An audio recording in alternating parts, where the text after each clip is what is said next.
Otomobil kanalından hepinize merhabalar. Bu videoda sizlere arabaların rot başı hakkında bilgiler vereceğim ve Hyundai Elantra rot başının nasıl değiştiğine bakacağız.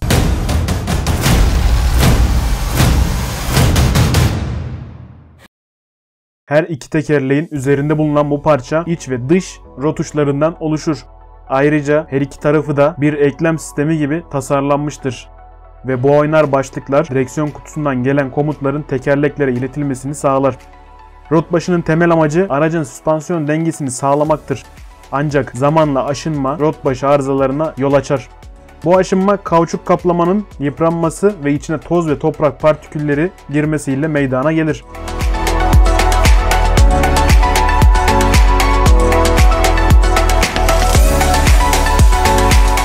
Peki aracınızın rot başının değişim zamanının gelip gelmediğini nasıl anlarsınız? Aracınızın rot başının arızalı olduğunu ustaya gitmeden de anlayabilirsiniz.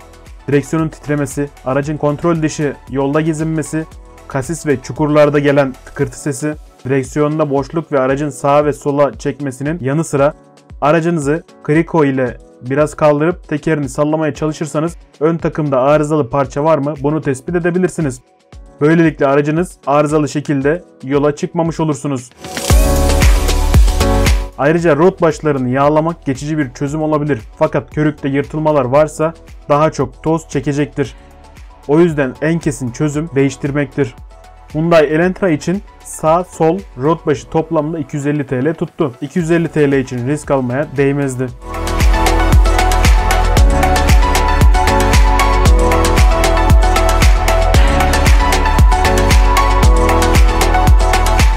Rot başlarını değiştirmezseniz ne olur? Biraz da ondan bahsedelim.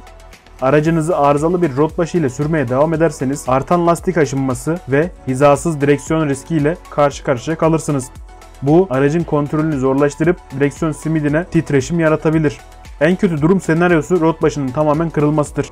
Eğer yavaşken böyle bir şey başınıza gelirse daha kurtarılabilir. Ama hızlıyken böyle bir şey olursa aracın takla atmasına ve can kaybı yaşanmasına sebebiyet verebilir.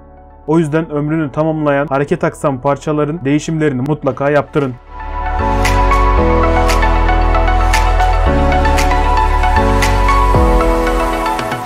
Bu videoda sizlere rot başı hakkında bilgiler vermeye çalıştım. Bir sonraki videoda görüşmek üzere. Videomuzu beğenmeyi, abone olmayı ve yorum yapmayı unutmayın. Hoşçakalın.